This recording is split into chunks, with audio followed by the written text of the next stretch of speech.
If you're over 60 and dealing with stubborn weight, low energy, or restless nights, the problem might not be what you're eating during the day. It could be what's missing in your bedtime routine. New research is revealing a surprising link between nighttime habits and rising diabetes rates in older adults. And what's most alarming is that the warning signs often show up quietly at night, without obvious symptoms. I'm Dr. Jocelyn Carter, and today I'm sharing 5 nighttime habits that people over 60 do without thinking that could quietly raise their risk of blood sugar issues and even diabetes over time. Before we dive in, drop a comment right now. Do you experience restless sleep or wake up between 2 and 3 a.m.? What's your current bedtime routine? I read every comment, and your experience helps me create better content for you.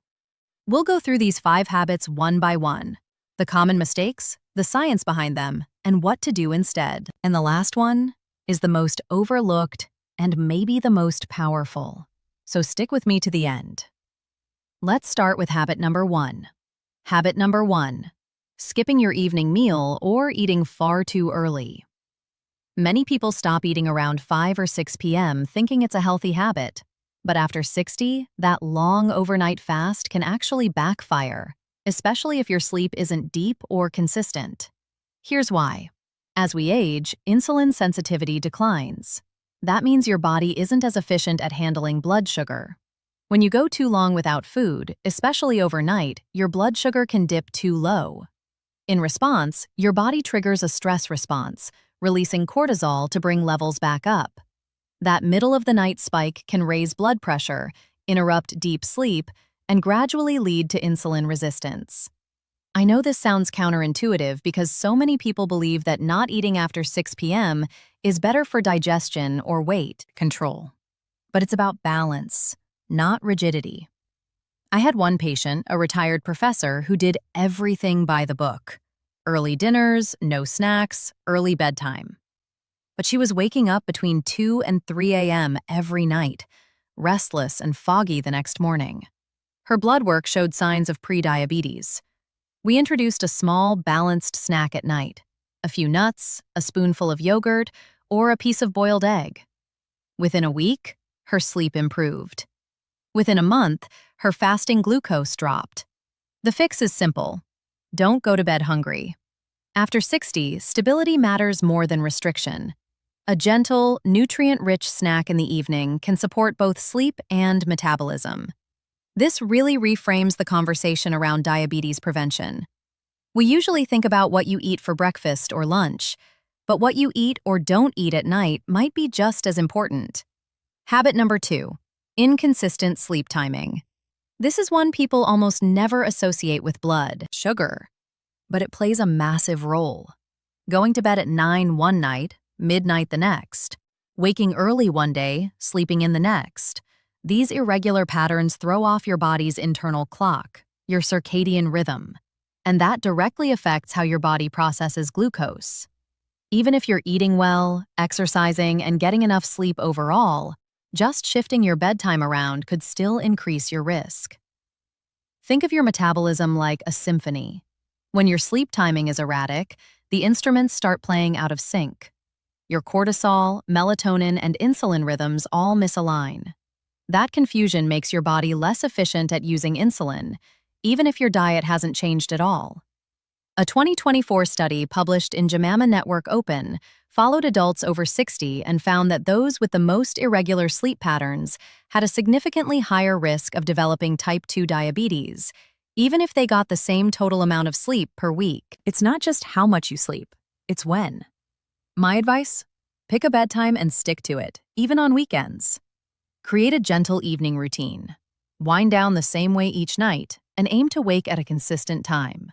You'll be amazed at how much steadier your energy and cravings feel during the day. I'll be honest, I used to be guilty of this myself. On clinic days, I'd be in bed by 9:30, but on weekends, that could slip to 11:30 or midnight.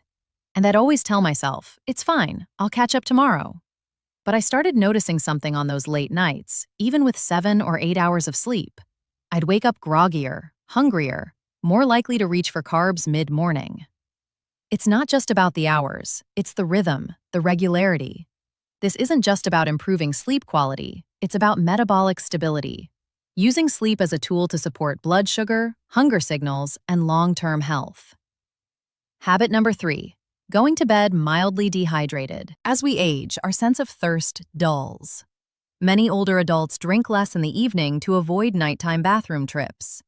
But when you go to sleep dehydrated, your blood becomes slightly thicker. That small change can impact blood flow, especially to the brain and heart. And it also affects how insulin moves through the body. I think a lot of people would assume drinking less at night is actually a good thing just to avoid waking up. And that's the trap. Even mild dehydration has been shown to impair glucose metabolism. Over time, it increases the risk of insulin resistance. Your kidneys, your liver, all the organs that help regulate blood sugar need hydration to function well. So, what's the balance? We don't want to be running to the bathroom at 3 a.m., but we also don't want our systems running dry. I'm not saying you should drink a gallon of water before bed. That would keep you up all night. But a small glass, maybe herbal tea or warm water, 60 to 90 minutes before sleep can support healthy circulation, help your body balance blood sugar more effectively, and improve overnight detoxification. I had one patient, a retired carpenter, who had rising blood sugar despite a good diet. We traced it back to chronic low hydration. He never felt thirsty. Once we added small, regular hydration throughout the day, and especially a warm mug of tea in the evening, his numbers began to shift, and he was sleeping better too. That's such a simple shift, but so powerful. I've had patients tell me they don't want to drink after dinner because of bathroom interruptions, but they never consider what that quiet dehydration is doing to their body overnight. On nights when I skip my usual tea or forget to hydrate, I wake up groggier, sometimes with a headache. It never clicked that even mild dehydration could be interfering with blood sugar or circulation. Habit number 4, screen exposure before bed. Watching television, scrolling on your phone, checking email. These habits don't just affect your sleep, they also disrupt key hormones that regulate blood sugar. Your body uses light as a signal. Blue light from screens, especially in the hour before sleep, suppresses melatonin production. But melatonin does more than help you fall asleep. It's involved in glucose regulation too. Disrupted melatonin rhythms have been linked to higher fasting glucose and greater risk of type 2 diabetes. In one study from Harvard Medical School, participants exposed to bright light before bed had significantly reduced insulin sensitivity the next morning, even after just one night. That's how quickly the body reacts. After 60, the system becomes more fragile. The same late-night screen habits that once felt harmless can now leave your metabolism overstimulated and your sleep shallow. Instead, try this. 1 hour before bed, shut off bright screens. Use dim lighting. Read a physical book. Listen to calming music. Let your body ease into its natural nighttime rhythm. Your blood sugar will thank you in the morning. I think a lot of people, myself included, fall into that trap, thinking, I'm just relaxing with my phone, or I need to unwind with a show before bed. But when you break it down like that, how the light is literally disrupting our hormones, it changes the way you see those habits. And it makes me wonder how many people are waking up tired, groggy, or even craving sugar the next day without realizing it started with their screen the night before. It's not just about willpower or breakfast choices. It's about what your body was told to do overnight. Now, habit number 5, and this might be the most overlooked of all. Habit number 5, going to bed in a state of mental tension. Worry, rumination, overthinking. It might not seem connected to blood sugar, but it's deeply linked.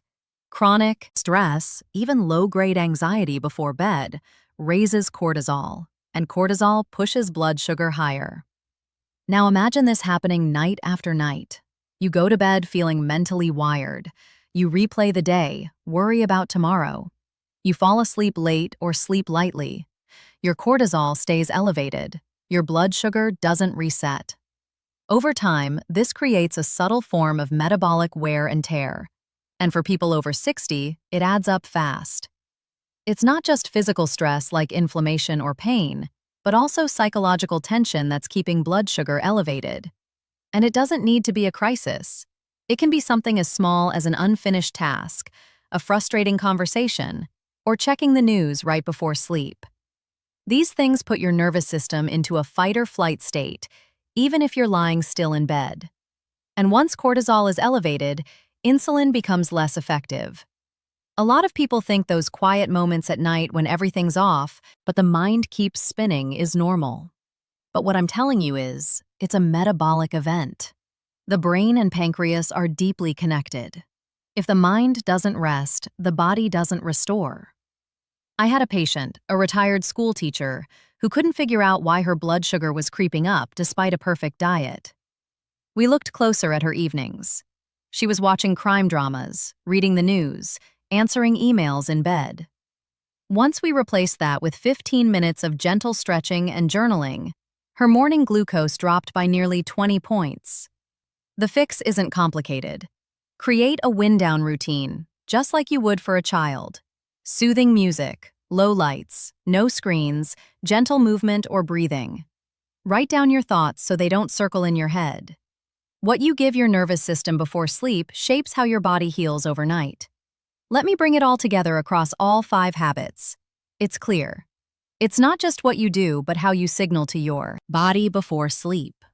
From food and light to movement and thought, every input either supports your blood sugar or silently disrupts it.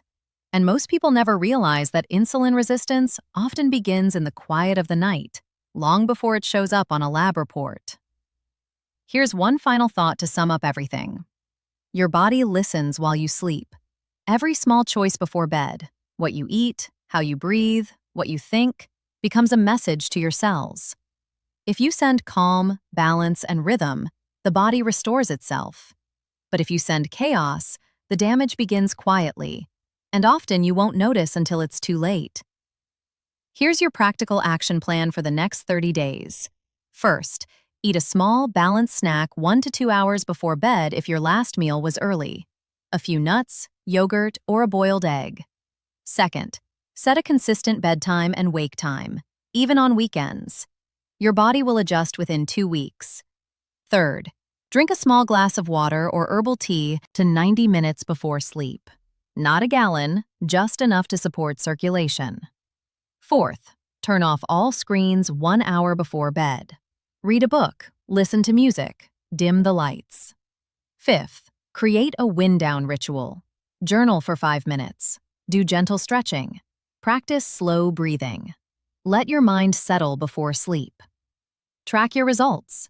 Notice if you're sleeping better, waking less often, feeling more energetic during the day, and craving less sugar in the morning.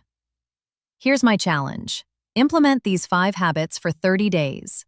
Then come back to this video and leave a comment telling me your results. What changed? How do you feel? Your experience will help others dealing with the same issues. If you found this information helpful, please share this video with someone who struggles with sleep or blood sugar issues. This simple protocol could change their nights and their health. Subscribe to my channel for more practical health tips designed specifically for seniors over 60. I'm here to help you navigate your health challenges with evidence-based solutions. I'm Dr. Jocelyn Carter. Thank you for watching. Remember, what happens at night shapes